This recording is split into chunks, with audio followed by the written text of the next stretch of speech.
สวัสดีค่ะวันนี้ก็จะมาทำเมนูข้าวผัดต้มยำกุ้งนะคะเรามาดูวัตถุดิบทั้งหมดกันเลยดีกว่าค่ะว่ามีอะไรบ้าง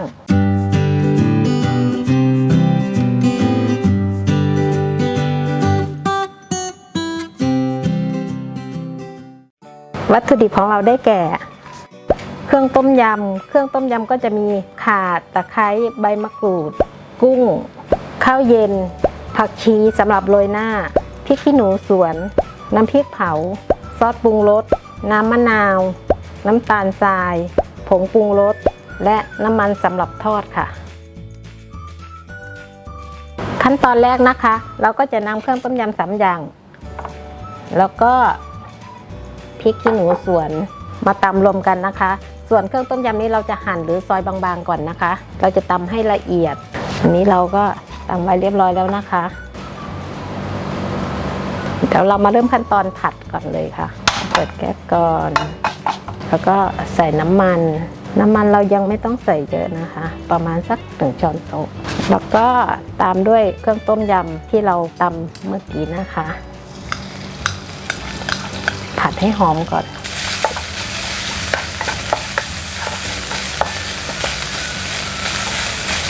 พอเครื่องต้มยำเราผัดให้หอมแล้วเราก็ตามด้วยกุ้งค่ะค่อยๆผัดนะคะตามด้วยพริกเผาค่ะเอาไปผัดให้มันเข้ากับกุ้งก่อนนะคะ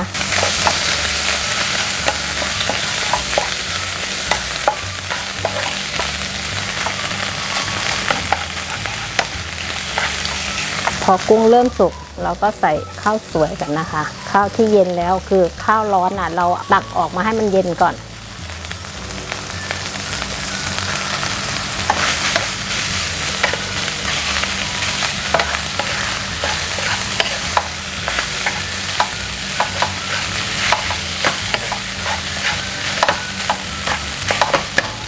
ตอนที่เราผัดข้าวเราอาจจะใช้ไฟแรงนะคะเพราะว่าข้าวเนี่ยถ้าโดนไฟแรงๆมันจะทำให้ข้าวมันเด้งอะค่ะพอเราผัดไปแล้วเราก็เริ่มปรุงด้วยซอสเลยซอสปรุงรสนะคะ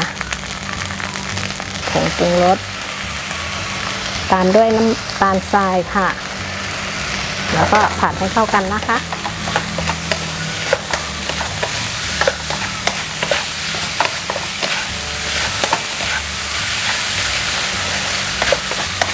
หลังจากนั้นก็ตามด้วยน้ำมะนาวเลยค่ะ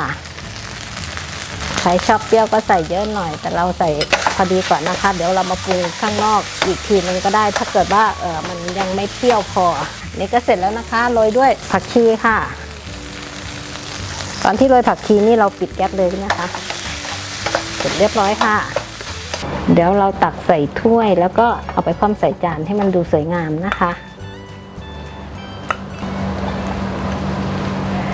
นี่นะคะ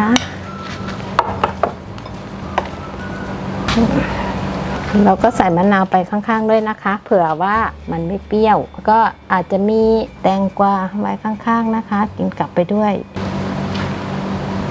เสร็จเรียบร้อยแล้วค่ะเมนูข้าวผัดต้มยำกุ้งค่ะ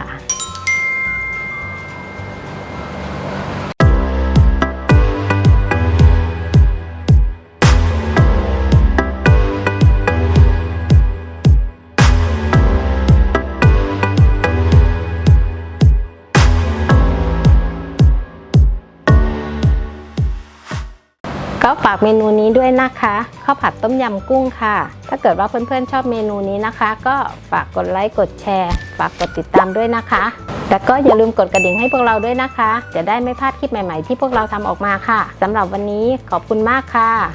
สวัสดีค่ะ